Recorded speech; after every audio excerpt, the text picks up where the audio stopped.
Greek mythology is remembered for its mighty heroes, epic battles, and gods who shaped the world with thunderbolts and storms. But beneath all the glory lies something far darker: betrayal. Again and again, in these ancient tales, bonds of love, loyalty, and blood were shattered. Fathers turned on their children, husbands on their wives, and even the gods themselves proved unfaithful. These betrayals didn't just ruin relationships. They sparked wars, toppled kingdoms, and cursed entire bloodlines for generations. Some were born from ambition, others from lust or jealousy. A few were cold, calculated acts of vengeance, and each one left scars on the world of myth that could never be undone. So today, we're diving deep into the top 10 betrayals in Greek mythology, from the treacheries of kings and queens to the scandals of gods and titans. Some are shocking, some are tragic, and a few are almost too gruesome to believe. And stick around until the end, because our number one betrayal might just be the darkest act in all of Greek myth. The Greek fleet had gathered at Aulis, preparing to sail across the Aegean and wage war on Troy. But there was a problem. The winds refused to blow. Day after day, the ships sat still in the harbor, their sails limp, the men restless and uneasy. The seer Calchas was called upon to explain this strange calm, and his words were chilling. The goddess Artemis was angered, and she demanded a sacrifice before the fleet could move forward. Not just any sacrifice, the life of Agamemnon's daughter, Iphigenia. For the king of Mycenae, this was an impossible choice. Without the sacrifice, the war could not begin. With it, he would stain his hands with his own child's blood. But ambition and duty clouded his heart. He chose betrayal. Agamemnon sent for Iphigenia, but he did not tell her the truth. He wrote to his wife Clytemnestra and spun a cruel lie, that Iphigenia was to marry Achilles, the greatest hero of Greece. Clytemnestra believed her husband's words. She brought her daughter to Aulis with joy and pride, preparing her for a wedding that would never happen.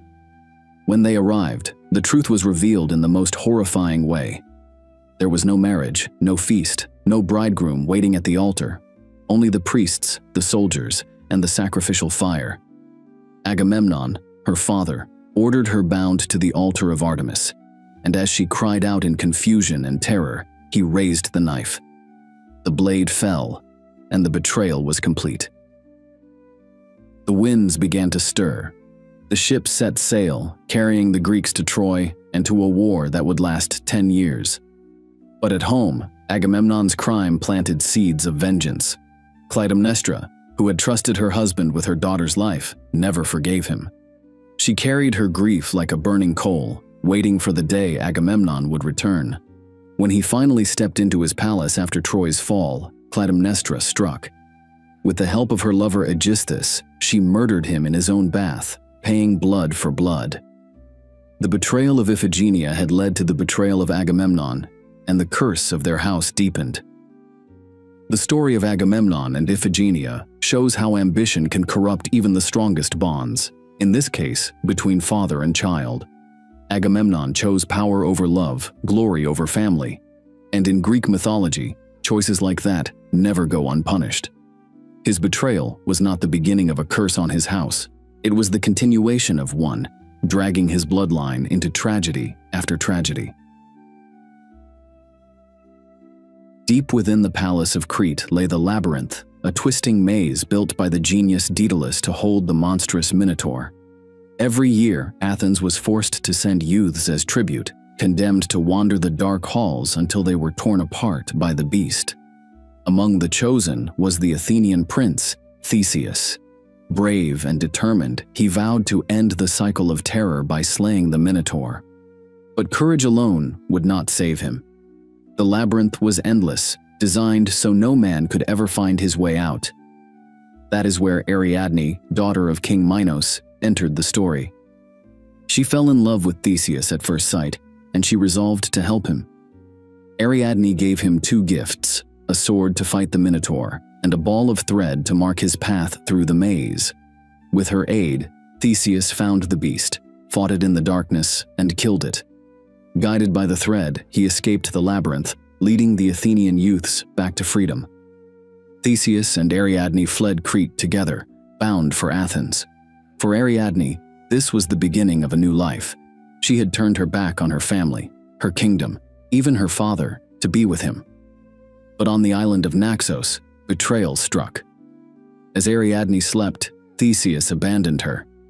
When she awoke, the ship was gone, and she stood alone on the shore, heartbroken and deserted by the man whose life she had saved. The myths differ on what happened next. Some say Dionysus appeared, claiming Ariadne as his bride and raising her to immortality. Others leave her fate more tragic, wandering the island until her life ended in sorrow. As for Theseus, his betrayal had consequences too. Sailing away from Naxos, he forgot to change the sails on his ship from black to white. His father, King Aegeus, watching from the cliffs of Athens, believed his son had died in Crete. In grief, he threw himself into the sea, a sea that still bears his name. Theseus returned not as a celebrated son, but as a king whose reign began with the weight of two betrayals: Ariadne's love and his father's trust.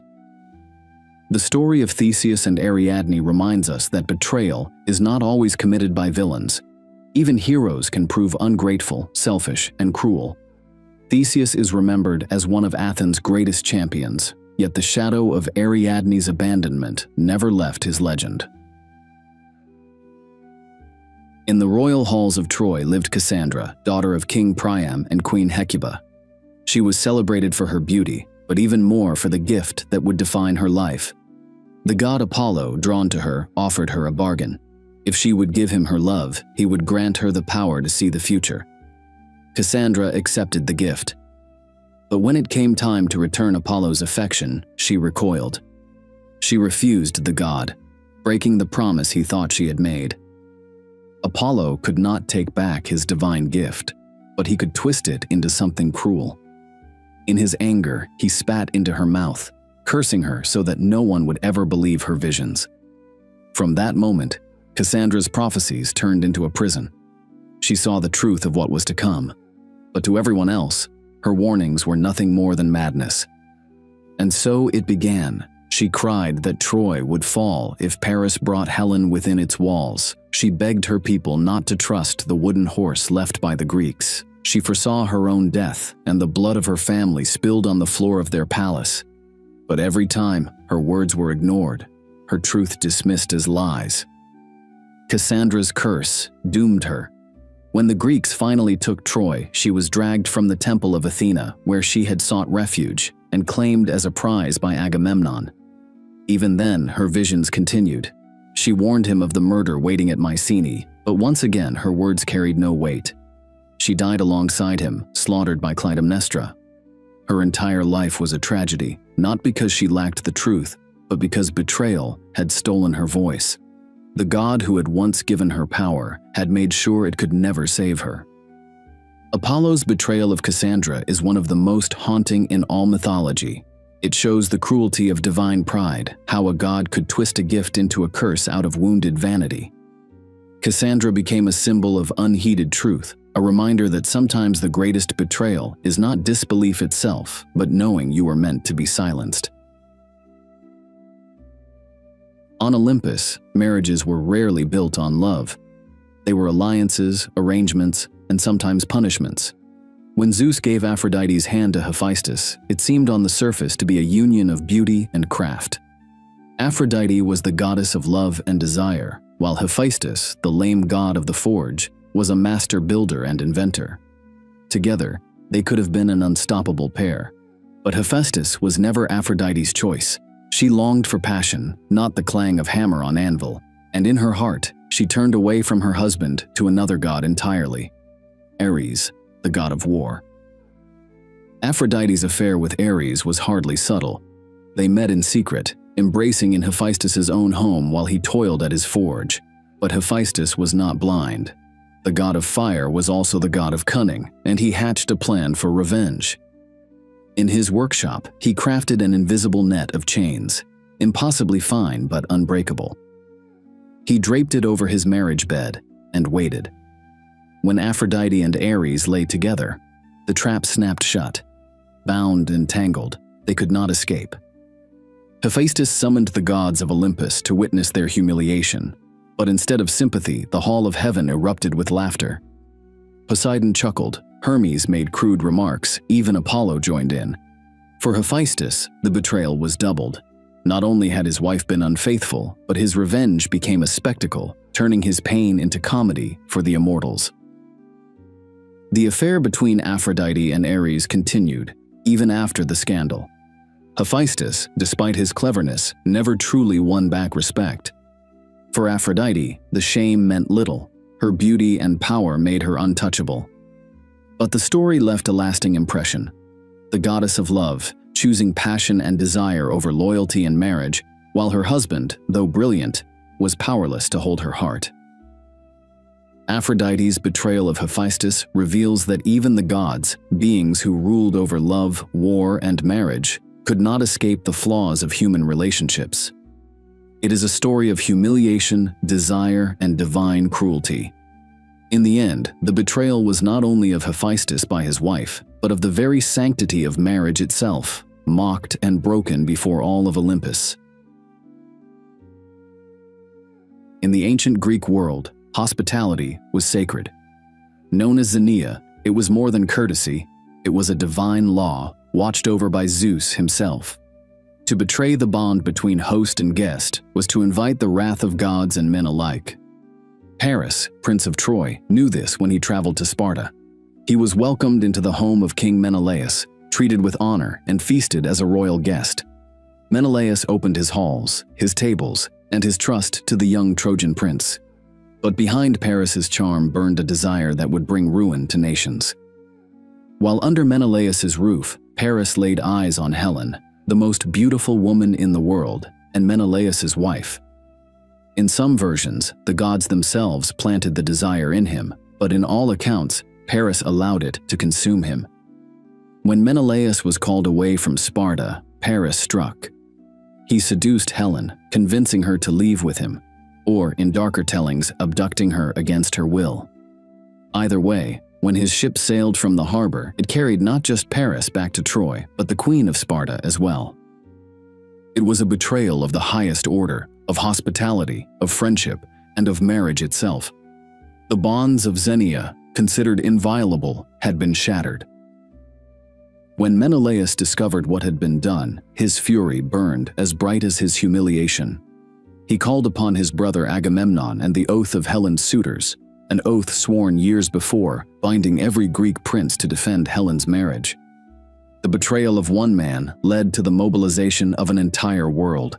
1,000 ships sailed for Troy, bearing warriors like Achilles, Odysseus, and Ajax. The Trojan War had begun. For 10 years, blood drenched the fields beneath Troy's walls, all because Paris had broken a sacred trust. The abduction of Helen by Paris is often called the spark of the Trojan War, but it was more than lust or desire. It was betrayal. By defying the law of Xenia, Paris dishonored not only Menelaus, but Zeus himself. And in Greek thought, such treachery could never go unpunished. This was no small act of passion. It was the seed of a conflict that defined an age. Hey everyone, before we continue, I've got some exciting news. My weekly video is now live on my new channel, Index Unknown. That's where I dive into the hidden side of history, the secrets, the theories, the conspiracies, the things they don't want you to know. The latest upload looks into the mystery of shadow people, those dark, human-shaped figures seen lurking in the corners of bedrooms and hallways. Are they just tricks of the mind, sleep paralysis visions, or something far more real, watching us from the darkness? The link's below if you're interested. Check it out after this video. Before she became a monster feared by heroes, Medusa was said to have been a maiden of extraordinary beauty. In some traditions, she was a priestess in the temple of Athena, serving the goddess of wisdom and war. Her beauty was so striking that poets claimed even her hair was more dazzling than spun gold. But beauty in Greek mythology was often as much a curse as it was a gift, and Medusa's fate would be sealed by the desire of one god and the wrath of another. Poseidon, lord of the seas, set his eyes on Medusa. He pursued her, and in some tellings he forced himself upon her within the very walls of Athena's sacred temple. This was already a violation of the divine order, a god desecrating a holy sanctuary, and Medusa its victim. But the greater betrayal came from Athena herself. Instead of punishing Poseidon the offender, she turned her fury upon Medusa. The maiden who had once been her priestess, who had served her faithfully, was cursed. Athena transformed Medusa's flowing hair into serpents, and her gaze into a weapon so terrible that it turned any who looked upon her to stone. In a single moment, Medusa's life was stolen, not only betrayed by Poseidon's lust, but by Athena's merciless judgment. Shunned and hunted, Medusa became the most infamous of the Gorgons. Heroes sought her head as a prize, and Perseus, aided ironically by Athena's own gifts, eventually struck her down. From her blood sprang Pegasus and Chrysaor, children of Poseidon, a final reminder of the god who began her downfall. Medusa's betrayal did not end with her curse. Even in death, her severed head was claimed by Athena, mounted on her shield, used as a weapon by the very goddess who had condemned her. The tragedy of Medusa is a story of double betrayal. Poseidon betrayed her innocence, and Athena betrayed her trust. Instead of protecting a victim, a goddess punished her, and justice itself was inverted. More than any other tale, Medusa's myth reveals the cruelty of divine power and how, in Greek mythology, betrayal could turn even beauty into a monster. In the age when gods still walked among mortals, Zeus traveled the earth to test the righteousness of men. In Arcadia ruled King Lycaon, a man infamous for his arrogance and cruelty. Though blessed with power, he showed no reverence for the gods. When Zeus came to his hall in disguise, seeking the sacred bonds of Xenia, hospitality owed to every guest, Lycaon chose not to honor him, but to scorn the divine order itself. Lycaon's crime was one of the darkest in all of myth. To mock his guest and test whether he was truly a god, Lycaon slaughtered his own son, butchered him, and served the flesh as a feast. In that moment, he committed a double betrayal, against his son, whose life he cast aside in cruelty, and against Zeus, the very god who presided over the laws of family and hospitality. It was the ultimate act of sacrilege, a father betraying his blood and a king defying Olympus in the same breath. Zeus did not eat. Casting aside his disguise, he revealed himself in fury, thunder shaking the halls. With lightning, he destroyed Lycaon's palace, and reducing his throne to ashes. But Lycaon himself was spared death, only to suffer a fate worse. His body twisted and broke, his humanity stripped away as fur and fangs replaced flesh. He became the first werewolf, cursed to roam the wilds as a beast, a living monument to betrayal and savagery. Yet the punishment did not end with him. Zeus's wrath fell on Lycaon's descendants as well, binding his bloodline to the same curse. For generations, the Arcadians were said to bear the mark of lycanthropy, condemned to transform into wolves, their humanity fragile and easily lost. A single act of arrogance doomed not just Lycaon, but all who followed after him. The betrayal of Lycaon is one of the most horrifying tales in Greek mythology. It is not the story of ambition or jealousy, but of arrogance, cruelty, and blasphemy. Lycaon betrayed his son, betraying the sacred bond of fatherhood. He betrayed Zeus, mocking the king of the gods at his own table. And for that, he was condemned to walk the earth as a monster.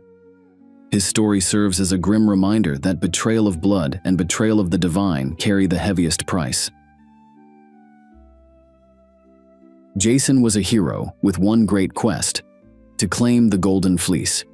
To achieve it, he would need help, and that help came from Medea, daughter of King Aeetes of Colchis.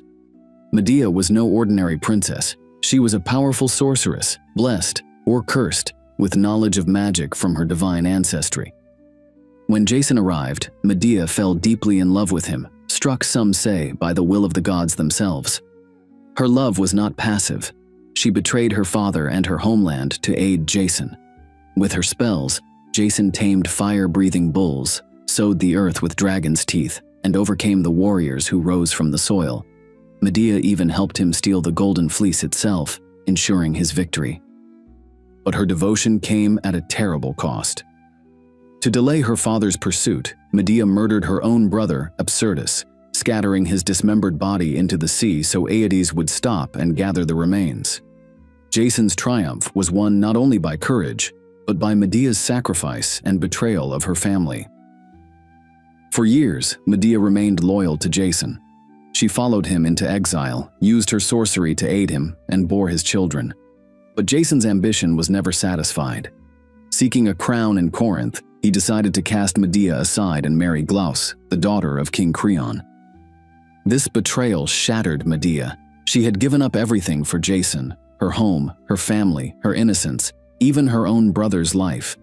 And now, she was discarded, replaced by a younger bride, left humiliated in a foreign land. Jason justified himself coldly, claiming it was for their children's future. But Medea knew the truth. It was selfishness, ambition, and betrayal. Medea's response became one of the darkest acts in Greek mythology. She prepared a wedding gift for Glauce, a gown and crown laced with deadly poison. When Glauce put them on, the venom consumed her, burning her flesh until she died in agony. Her father, King Creon, tried to save her, but was caught in the flames and perished as well. Then Medea turned to her own children. In some versions, the Corinthians killed them in revenge. But in the most famous telling, it was Medea herself who ended their lives, believing it the ultimate revenge on Jason. To leave him childless, his bloodline ended, his legacy destroyed. Jason, once the hero of the Argonauts, was left broken and alone. His betrayal had cost him everything. Jason's betrayal of Medea is one of the most infamous in all of mythology because it shows betrayal at its most intimate. This was not the treachery of war or politics, it was the betrayal of love. Medea sacrificed everything for Jason, only to be abandoned for another. And in Greek myth, there was no betrayal more dangerous than that of a scorned woman with the power of the gods. Jason's name, once bound to glory, became forever tied to the vengeance of Medea. Long before the Olympians, the world was ruled by the primordial gods. Uranus, the sky, lay stretched above Gaia, the earth. Together, they gave birth to many children, the mighty Titans, the one-eyed Cyclopes, and the monstrous Hecatoncheires with their 100 hands. But Uranus feared his children, especially the Cyclopes and the Hecatoncheires, and he imprisoned them deep within the earth, burying them inside Gaia's body. Gaia, in pain and anger, turned against her husband. She longed to free her children, but none of them dared to stand against Uranus. None, that is, except the youngest Titan, Kronos. Gaia forged a sickle of adamantine, unbreakable and sharp, and gave it to Kronos. When Uranus descended to lie with Gaia, Kronos lay in wait. With a swift and savage strike, he castrated his father, severing the bond of sky and earth. The blood of Uranus spilled across the land, and from it rose new beings: the giants, the Furies, and the ash tree nymphs. From the sea foam that gathered around Uranus's severed genitals, Aphrodite herself was born. In that one act, Uranus was overthrown. The Titans rose to power, with Kronos as their king. Yet Uranus did not die in silence. As he fell, he cursed Kronos, declaring that one day he too would be overthrown by his own children. And so the cycle of betrayal began. Kronos reigned for an age, but paranoia consumed him. To prevent the prophecy, he swallowed each of his children at birth: Hestia, Demeter, Hera, Hades, and Poseidon. Only Zeus escaped, hidden away by his mother, Rhea. In time, Zeus fulfilled Uranus's curse, overthrowing Kronos just as Kronos had betrayed Uranus. The betrayal of Uranus by Kronos is not just a family feud. It is the first great rebellion of Greek mythology. It marks the beginning of a pattern where sons betray fathers, where each generation rises to overthrow the one before. This cycle of betrayal shaped the very order of the cosmos, reminding us that even the gods were not safe from the treachery of their own blood. The House of Atreus was one of the most cursed families in Greek mythology, its history written in betrayal and blood. At the heart of that curse stood two brothers, Atreus and Thyestes. Both sons of Pelops, they fought endlessly for the throne of Mycenae.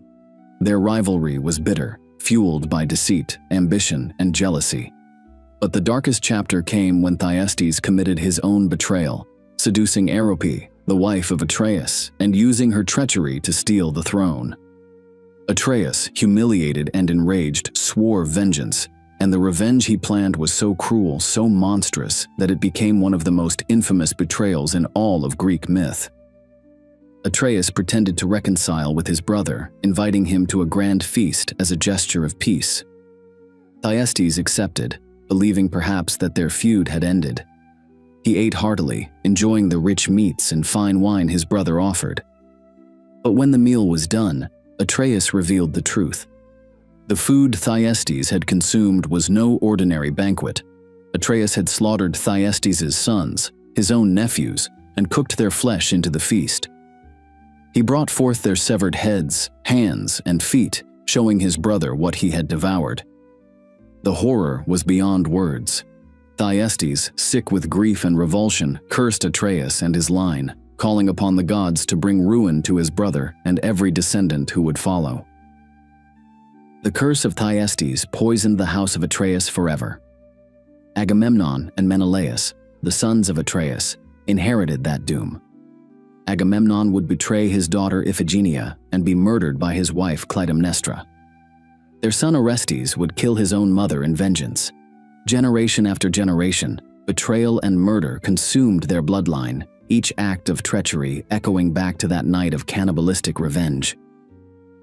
Even among the gods, few acts matched the sheer cruelty of Atreus' feast.